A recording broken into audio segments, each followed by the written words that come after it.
আসসালামু আলাইকুম। সবাইকে স্বাগত জানাচ্ছি। আমি নাসরুল ইসলাম তন্ময়। শুরুতে বিআরবি কেবল সংবাদ শিরোনাম।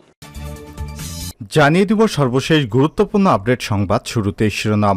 ঋণ নির্ভর বাজেট দেশের অর্থব্যবস্থাকে পঙ্গু করে দেবে বলছেন বিএনপি চেয়ারপারসনের উপদেষ্টা পরিষদের সদস্য ঢাকা মহানগর দক্ষিণের আহ্বায়ক বীর মুক্তিযোদ্ধা আব্দুস সালাম। এরপর জানিয়ে দিব ঘুষ দুর্নীতিকে উৎসাহিত করার জন্য সংবিধান বিরোধী বাজেট পাশ করেছে সরকার, অভিযোগ করলেন গণতন্ত্র মঞ্চের এক অংশের সভাপতি ডাকসুর সাবেক ভিপি নুরুল হক নূর।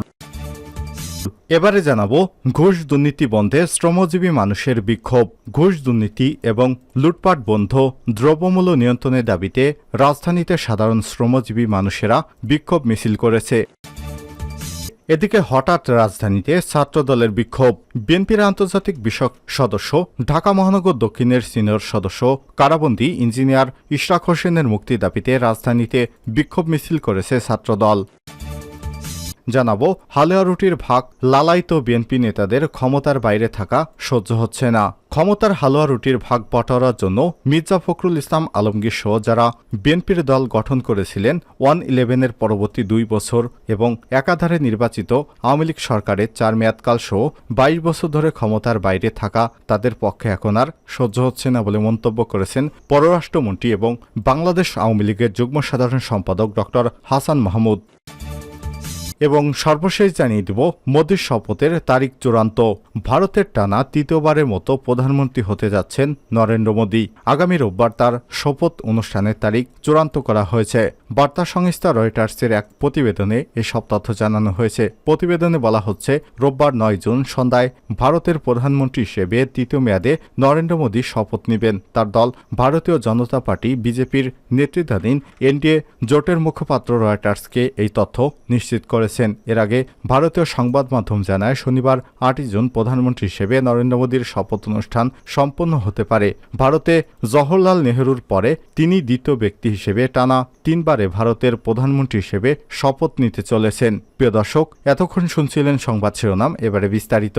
তবে তার আগে বন্ধুরা, আপনি কোন স্থান থেকে আমাদের সংবাদটি দেখছেন কমেন্ট করে জানিয়ে দিন এই সংবাদ সম্পর্কে আপনার মূল্যবান মতামত। প্রিয় দর্শক, আপনি যদি আমাদের চ্যানেলে নতুন হয়ে থাকেন, ভিডিওটি দেখতে দেখতে চ্যানেলটি সাবস্ক্রাইব করে রাখুন, যাতে করে আমাদের লেটেস্ট আপডেট সংবাদগুলো সবার আগে আপনার কাছে পৌঁছে যায়। এবারে বিস্তারিত।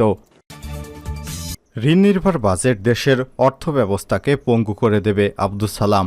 বিএনপি চেয়ারপারসনের উপদেষ্টা পরিষদের সদস্য ঢাকা মহানগর দক্ষিণের আহ্বায়ক বীর মুক্তিযোদ্ধা আব্দুস সালাম বলেছেন, দীর্ঘদিন যাবৎ ডামি সরকার ক্ষমতায় থাকায় দেশের অর্থব্যবস্থাকে ফোকলা করে দিয়েছে।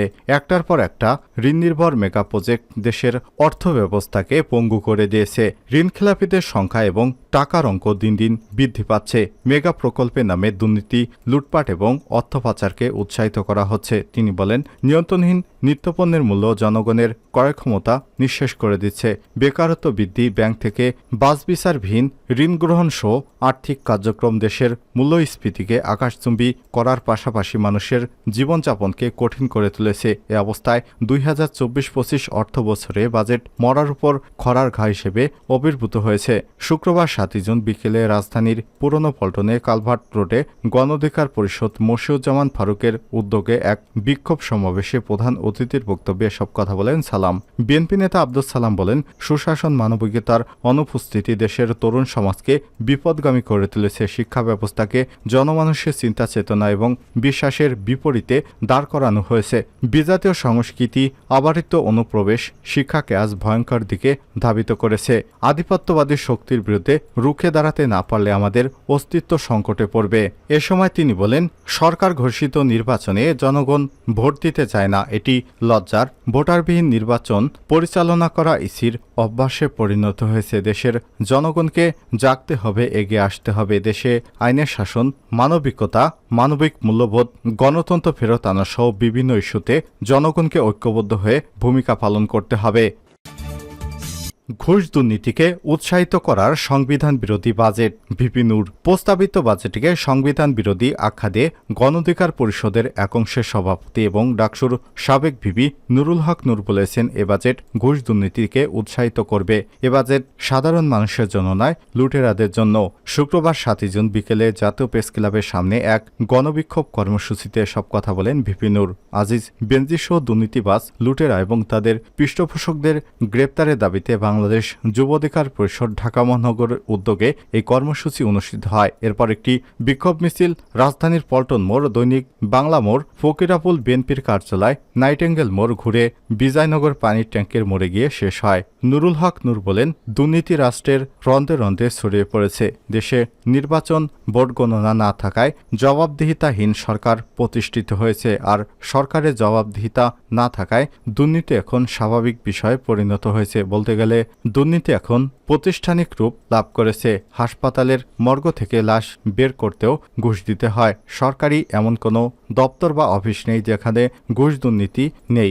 সরকার অবৈধভাবে ক্ষমতায় থাকতে আজিজ বেনজিরদের তৈরি করেছে, এখন তাদের দায় নিতে চাচ্ছে না। আওয়ামী লীগের সাধারণ সম্পাদক ওবায়দুল কাদের বলেছেন, আজিজ বেনজিরেরা তাদের লোক না, অথচ আজিজ বেনজিরদের তারাই প্রমোশন দিয়ে সেনাপ্রধান এবং পুলিশ প্রধান বানিয়েছে। প্রস্তাবিত বাজেট প্রসঙ্গে তিনি বলেন, এই যে বাজেট দিয়েছে সেখানে বৈধ আয়ে কর দিতে হবে 30%, আর লুটপাট ব্যাংক ডাকাতির মাধ্যমে অর্জিত বৈধ আয়ে কর দিতে হবে 15%। এভাবে সরকার লুটতরাজের পৃষ্ঠপোষকতা করছে। এই বাজেট সাধারণ মানুষের জন্য নয়, এই বাজেট আজিজ বেনজির, সালমান এফ রহমান, এস আলমের মতো লুটেরাদের জন্য।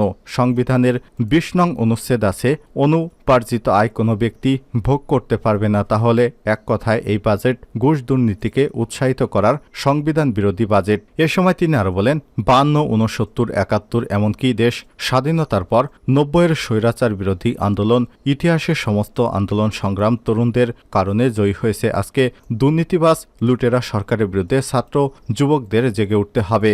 ঢাকা মহানগর দক্ষিণ যুব অধিকার পরিষদের সভাপতি জাহাঙ্গীর হিরণের সভাপতিত্বে এবং মহানগর উত্তরের সাধারণ সম্পাদক মামুন হোসেনের সঞ্চালনায় গণবিক্ষোভে আরও বক্তব্য রাখেন গণ অধিকার পরিষদের উচ্চতর পরিষদের সদস্য আবু হানিফ, শাকিলুজ্জামান শাকিল, ফাতেমা তাসনিম, বাংলাদেশ যুব অধিকার পরিষদের সভাপতি মঞ্জুর মোর্শেদ মামুন, সাধারণ সম্পাদক নাদিম সহ বিভিন্ন পর্যায়ের নেতৃত্ববৃন্দ। ঘুষ দুর্নীতি বন্ধে শ্রমজীবী মানুষের বিক্ষোভ। ঘুষ দুর্নীতি এবং লুটপাট বন্ধ এবং দ্রব্যমূল্য নিয়ন্ত্রণের দাবিতে রাজধানীতে সাধারণ শ্রমজীবী মানুষের বিক্ষোভ মিছিল অনুষ্ঠিত হয়েছে। শুক্রবার 7 জুন বিকেলে আরামবাগ থেকে মিছিলটি শুরু হয়। দৈনিক বাংলা বাইতুল মোকাররম হয়ে জাতীয় প্রেস ক্লাবের সামনে এসে শেষ হয়। এ সময় তারা গরিব মারার অবৈধ বাজেট মানি না, মানব না, দুর্নীতিবাজদের বিচার করতে হবে, ডামি সরকারের সিন্ডিকেট ভেঙে দাও, গুড়িয়ে দাও, নিত্যপণ্যের দাম কমাতে হবে বলে স্লোগান দেন। বিক্ষোভ মিছিল শেষে সাধারণ শ্রমিকেরা বলেন, সরকারের সিন্ডিকেট আর দুর্নীতির কারণে নিত্যপণ্যের দাম এখন আকাশ ছোঁয়া। এতে করে আমরা গরিব সাধারণ খেটে খাওয়া মানুষ এখন দিশেহারা হয়ে গেছি। মানুষ বাঁচাতে নিত্যপণ্যের দাম কমাতে হবে, দেশ থেকে লুটপাট আর দুর্নীতি দূর করতে হবে, জনগণের অধিকার ফিরিয়ে দিতে হবে। হঠাৎ রাজধানীতে ছাত্রদলের বিক্ষোভ। বিএনপির আন্তর্জাতিক বিষয়ক সম্পাদক ও সদস্য, ঢাকা মহানগর দক্ষিণের সিনিয়র সদস্য, কারাবন্দী ইঞ্জিনিয়ার ইশরাক হোসেনের মুক্তি দাবিতে রাজধানীতে বিক্ষোভ মিছিল করেছে ছাত্রদল। শুক্রবার 7 জুন বাদ জুমা রাজধানীর মতিঝিল এলাকায় বিএনপি নেতা ইঞ্জিনিয়ার ইশরাক হোসেনের মুক্তির দাবিতে বিক্ষোভ মিছিল বের করে ওয়ারী থানা ছাত্রদল। মিছিলটি মতিঝিল শাপলা চত্বর থেকে শুরু হয়ে ইত্তেফাক মোড়, টিকাটলি এবং আরকে মিশন রোড প্রদক্ষিণ করে ব্রাদার্স ক্লাব এলাকায় এসে শেষ হয়। মিছিল থেকে ইঞ্জিনিয়ার ইশরাক হোসেনের মুক্তি দাবি করা হয়। সেই সঙ্গে বিএনপির চেয়ারপারসন বেগম খালেদা জিয়ার নিঃশর্ত মুক্তি দাবি করা হয়। ওয়ারী থানা ছাত্রদলের আহ্বায়ক তৌকির আহমেদের হৃদয়ের নেতৃত্বে আয়োজিত এই বিক্ষোভ মিছিলে ওয়ারী থানা ছাত্রদলের সদস্য সচিব রাব্বি ইসলাম নাইম, যুগ্ম আহ্বায়ক মোবারক হোসেন মুন্না, 38 নং ওয়ার্ড ছাত্রদলের সভাপতি আরিফ, সাধারণ সম্পাদক আবুল বাশার, 41 নং ওয়ার্ড ছাত্রদলের সাধারণ সম্পাদক আশিক, 39 নং ওয়ার্ড ছাত্রদলের সভাপতি সভাপতি ইমন, সাধারণ সম্পাদক আকাশ,